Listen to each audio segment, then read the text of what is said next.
দর্শক দেখুন, ফের বর্ডারে এই সব দেখা যাচ্ছে।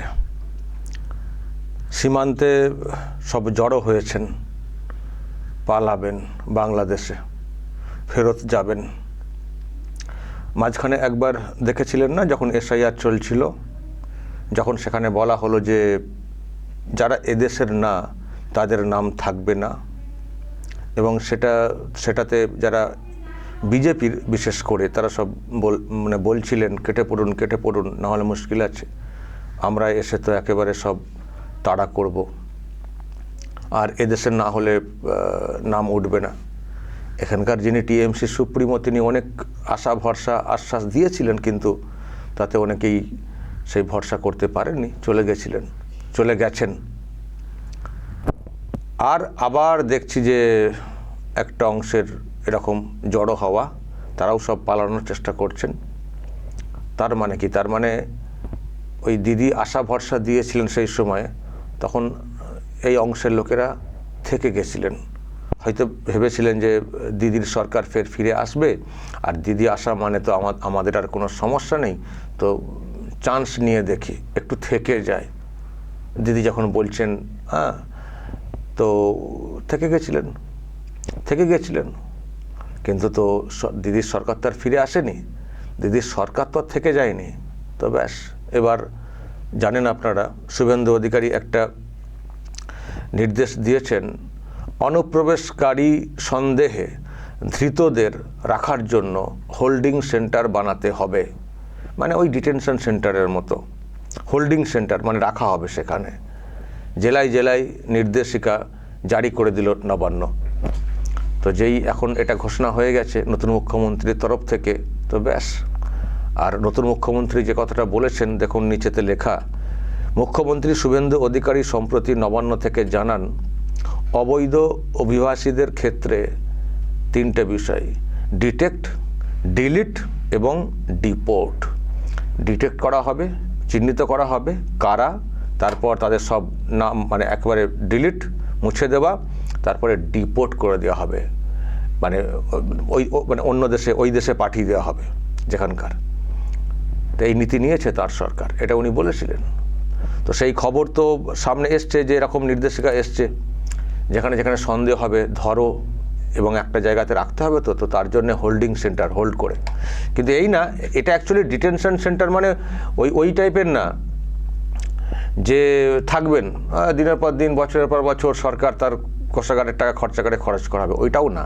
হোল্ডিং সেন্টার, হোল্ডিং এরিয়া, কিছু দিনের জন্য জাস্ট টাকা হবে, 30 দিনের মধ্যেই সব হ্যাস্ত করে দিতে হবে, মানে ধরতে হবে, চিহ্নিত করতে হবে, আর মানে চিহ্নিত করে ধরে নিয়ে পাঠিয়ে দিতে হবে। খাওয়ানো পড়ানো যাবে না, সরকারি কোষাগার থেকে টাকা পয়সা খরচ করে এই বিদেশি লোকেদের জন্য খাওয়ানো পড়ানো ওসব করা যাবে না, রাখা যাবে না বিরাট জেলখানার মতো রেখে দেবো এখানকার খরচে, ওই রকম না। ডিটেনশন সেন্টার যেটা বিশেষ করে ওই রকম না, এটা ডিটেনশন সেন্টার ঠিক না, কিন্তু ডিটেন করা মানে সন্দেহ হলে ধরে রাখা, তো এটাকে হোল্ডিং বলা হচ্ছে, শব্দটা যেটা দেখালাম আপনাদেরকে, হোল্ডিং সেন্টার বলা হচ্ছে।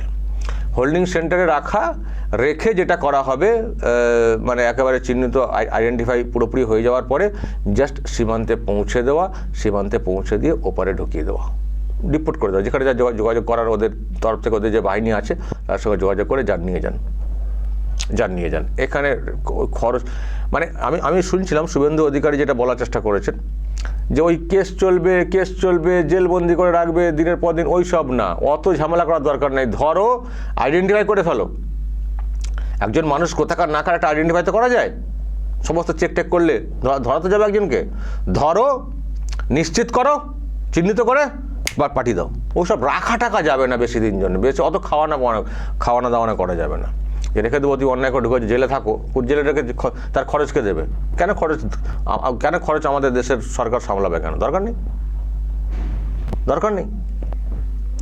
তো এই নীতি তো নিয়েছেন নতুন মুখ্যমন্ত্রী শুভেন্দু অধিকারী।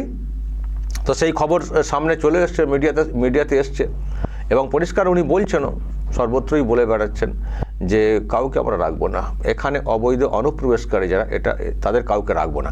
আর এটা শুধু ওনার কথা না, আপনারা দেখেছেন যখন ভোট পর্ব চলছিল মোদি এবং শাহ অনেকবার বলেছেন অবৈধ অনুপ্রবেশকারীদেরকে আমরা রাখবো না, একেবারে চুনকে বের করে দেবো, মানে বলেছিলেন, অনেকবার বলেছেন।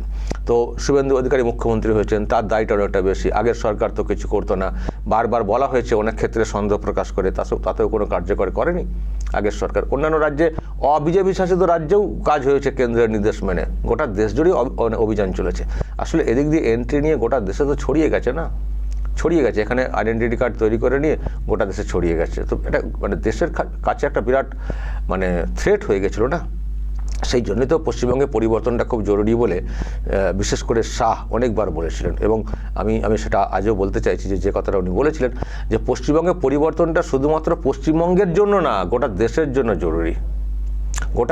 জন্য জরুরি। এটাও বলেছিলেন, বিজেপির কথা নাম না করেই বলেছিলেন যে কোনো রাষ্ট্রবাদী দলের একটা এখানে ক্ষমতায় আসা প্রয়োজন রয়েছে, যারা দেশটাকে নিজের দেশ হিসেবে মানে, আলাদা করে পশ্চিমবঙ্গ আলাদা আমরা এরকম যারা মনে করে না, যেটা টিএমসি মনে করতো বা মনে করে। তো এখানে সেই মানে জরুরি, টিএমসিকে হটানো জরুরি। তো তাগিদ গোটা মানে নেতৃত্বেরই ছিল। তো পরিবর্তন হয়েছে, শুভেন্দু অধিকারীও অনেকবার বলেছেন এখানে ডেমোগ্রাফি চেঞ্জ হয়ে যাচ্ছে। তো ব্যাস ক্ষমতায় আসার পরই অ্যাকশান শুরু করে দিয়েছেন। আর যেই এই ঘোষণা করে দিয়েছেন হোল্ডিং সেন্টার, এই বার্তা তো পৌঁছে গেছে না ওদের কাছে, যারা ওপার থেকে এসছেন।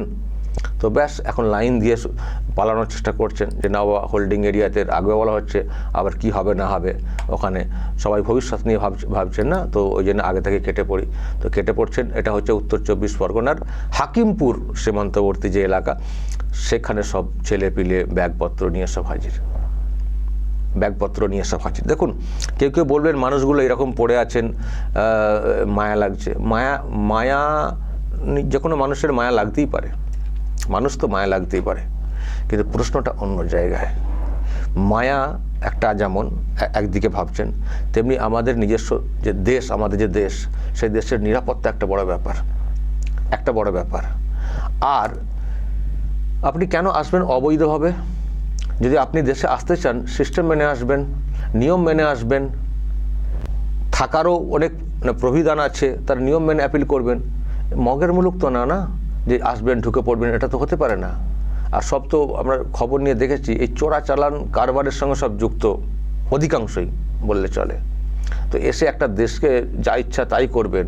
এবং তাছাড়া এই অবাধ যাতায়াতের ফলে যেটা হয়ে গেছিলো এই রাজ্যে, বেড়া দেওয়া হচ্ছিল না, জমি দেওয়া হচ্ছিল না, তো এতে করে অনেক জঙ্গি ক্রিয়াকলাপ হয়েছে, লোকজনদের অবাধ যাতায়াত।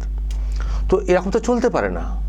এসে এখানে থেকে যাবেন, ছেলে পিলে নিয়ে বসবাস করবেন। এক হচ্ছে আমাদের দেশের উপরে চাপ সৃষ্টি করা, আর দুই হচ্ছে আপনি অবৈধভাবে ঢুকবেন কেন? আমরা তো বাংলাদেশি লোকেদের দেখলে তো ঘৃণা কেন আমরা করতে যাব? আমরা কোনো দেশের লোকেদেরকে ঘৃণা করি না, যদি না সেই ব্যক্তি আমাদের দেশ সম্পর্কে কুৎসিত মন্তব্য বা কুৎসিত ক্রিয়াকলাপে যুক্ত হন। আমরা কোনো দেশের লোককে খারাপ বললে কেন খারাপ বলবো? বাংলাদেশের লোকেরা এখানে আসেন নাকি? আসেন তো, এই ডাক্তার দেখাতে অনেক লোক আসেন। তো তাকে তো আমরা বলছি না যে এক্ষুনি চলে যান, আসেন, নিয়ম মেনে চলে যান। কিন্তু অবৈধভাবে ঢুকে পড়ে এখানে বাসা বাঁধবেন, এখানে অপকর্ম করবেন, সেসব চলতে পারে না। আপনাদের দেশে যদি কেউ যান এখান থেকে, থাকতে দেবেন তো? আমি তো কদিন আগে একটা বক্তব্য শুনিয়েছি, একজন এমপি বলেছেন যে পশ্চিমবঙ্গে তখন এই পরিবর্তন হচ্ছে এরকম একটা ব্যবস্থা, যে আমাদেরকে সতর্ক থাকতে হবে, ওপার থেকে অনেককে বাংলাদেশে পাঠানো হতে পারে। ফলে আমাদেরকে সবাই মিলে আমাদেরকে কাজ করতে হবে, সতর্ক থাকতে হবে, যাতে না কেউ আসতে পারেন। মানেটা কি?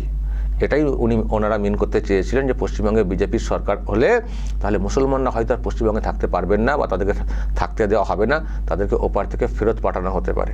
মানে ফেরত বলতে পারে, এপারে রিফিউজি করে পাঠানো হতে পারে। তো তার মানে এখানকার যারা মুসলিম, তাদের উদ্দেশ্যেই উনি বলেছিলেন, তার মানে এখানকার মুসলিমদের জায়গা নেই বাংলাদেশে, মানে জায়গা হবে না, সতর্ক গার্ড দেওয়ার কথা উনি বলছিলেন। তাহলে এখানকার মুসলিমরা ওখানে থাকার জায়গা পাবেন না, আর ওখানকার মুসলিম বলে আমাদের এখানে থাকার জায়গা দিতে হবে বলে আমাদের এখানকার লোকেরা বলবেন আহারে আহারে আমার মুসলিম ভাইজানদেরকে চলে যেতে হচ্ছে বাচ্চা নিয়ে, এইসব বললে চলবে না। দেশের সিকিউরিটির কাছে না, দেশের সিকিউরিটির কাছে কোনো কিছু ম্যাটার করে না। একটা মানুষের শরীর কাটা হয় না ডাক্তারের টেবিলে, অপারেশন থিয়েটারে, একটা মানুষের শরীর কাটা কষ্টের কাজ তো, শরীর কাটা হচ্ছে, বুক কেটে ফেলা হচ্ছে, শক্ত তো কাজটা, তো কঠিন, কাজটা কঠিন বলে অনেক সময় মানে কী হয় অপারেশন করার ক্ষেত্রে অনেক সময়, কেন বেশিরভাগ সময় যখন বড় অপারেশন হয় অ্যানাস্থেসিয়া করা হয়, তো মানে অসাড় করা হয়। তো কেন করা হয়?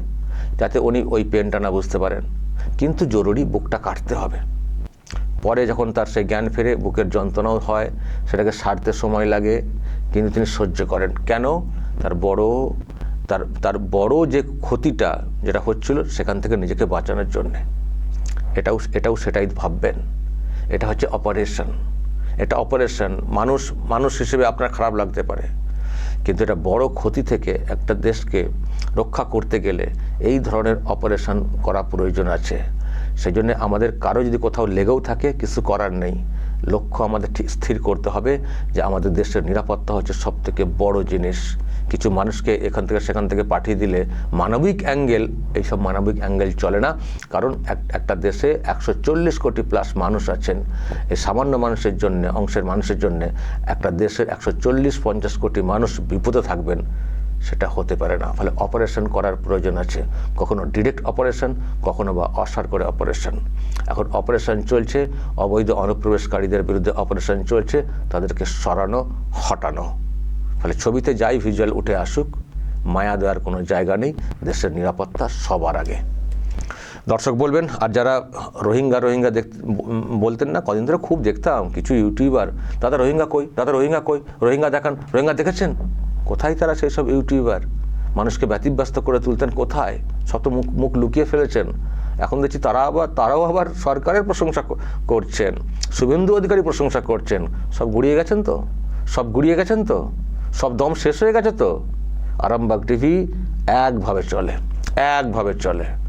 আরামবাগ টিভি নামে অনেক তো কথা বলেছিলেন না, আজ সব দম ফুস হয়ে গেছে। যান সীমান্তে যান, রোহিঙ্গা দেখার খুব শক্ত, অবৈধ অনুপ্রবেশকারী বাংলাদেশি দেখার খুব শক্ত, যান দেখে আসুন, জিজ্ঞাসা করে আসুন কেন ওনারা চলে যাচ্ছেন, যান। দর্শক বলবেন যা বলার এবং নজর রাখবেন আরামবাগ টিভিতে।